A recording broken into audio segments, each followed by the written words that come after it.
জরুরি ৩৩টি ওষুধের দাম কমেছে। সিন্ডিকেট ভেঙে এবং অদক্ষ জনবল ছাঁটাই করে কর্মক্ষমতা বৃদ্ধি করে এসব ওষুধের দাম ১০ থেকে ৫০% পর্যন্ত কমানো হয়েছে বলে জানিয়েছে সরকারি ওষুধ উৎপাদনকারী প্রতিষ্ঠান এসেনশিয়াল ড্রাগস কোম্পানি লিমিটেড। এই ধারাবাহিকতা বজায় থাকলে আগামী ৬ মাসে সব ধরনের ওষুধের দাম কমানো সম্ভব হবে। এতে সাধ্যের মধ্যেই নিশ্চিত হবে স্বাস্থ্য সুরক্ষা। Innovation for smarter life.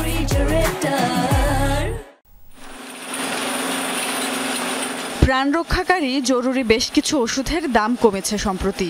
সরকারি ওষুধ উৎপাদনকারী প্রতিষ্ঠান এসেনশিয়াল ড্রাগ কোম্পানি লিমিটেড ৩৩টি ওষুধের দাম কমানোর সুখবর দিয়েছে। এর মধ্যে রয়েছে মন্টিলুকাস্ট ট্যাবলেট, ওমিপ্রাজোল ক্যাপসুল, মেরুপেনাম ইনজেকশন সহ গুরুত্বপূর্ণ সব ওষুধ, যেগুলো অ্যান্টিবায়োটিক, নিউমোনিয়া, সর্দি কাশি, গ্যাস্ট্রিক ও হাঁপানি সহ বিভিন্ন জরুরি রোগ নিরাময়ে ব্যবহৃত হয়।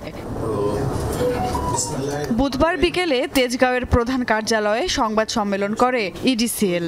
দাবি করা হয়, দীর্ঘদিন ধরে চলা সিন্ডিকেট ভেঙে দিয়েছে অন্তর্বর্তী সরকার। এতে প্রতিযোগিতার মাধ্যমে ন্যায্য মূল্যে ওষুধের কাঁচামাল কেনা যাচ্ছে। অদক্ষ ৭২২ জন কর্মীকে ছাঁটাই করা হয়েছে, কমানো হয়েছে অপ্রয়োজনীয় ওভারটাইম। এইসব উদ্যোগের কারণেই অল্প সময়েই ৩৩টি ওষুধের দাম ১০ থেকে ৫০% পর্যন্ত কমিয়ে আনা গেছে। আমাদের এখানে সেটআপে যা ছিল তার থেকে অতিরিক্ত লোক ছিল, প্রায় ২,০০০-এরও অধিক অদক্ষ কর্মী ছিল এবং অনেকের জাল সার্টিফিকেট ছিল। ১০০, ১৫০, ২০০, ৩০০ এইভাবে টোটাল আমরা ৭২২ জন ছাঁটাই করেছি।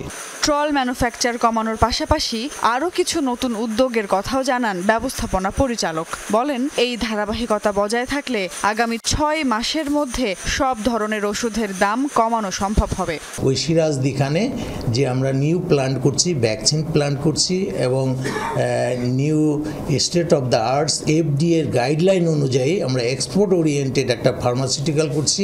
সিন্ডিকেট বলতে এখন কিছুই নাই, ওরাই কান্নাকাটি করছে যে বিজনেস ওদের জিরোতে, এবং অনেককে আমরা ফাইনও করেছি।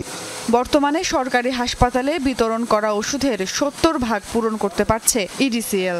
দ্রুতই চাহিদার ১০০% উৎপাদনের আশাবাদ ব্যক্ত করেন এই কর্মকর্তা। তাতে কিছু আমার প্রোডাক্টিভিটি বেড়েছে না। সুমাইয়া ঐশী, যমুনা নিউজ, ঢাকা।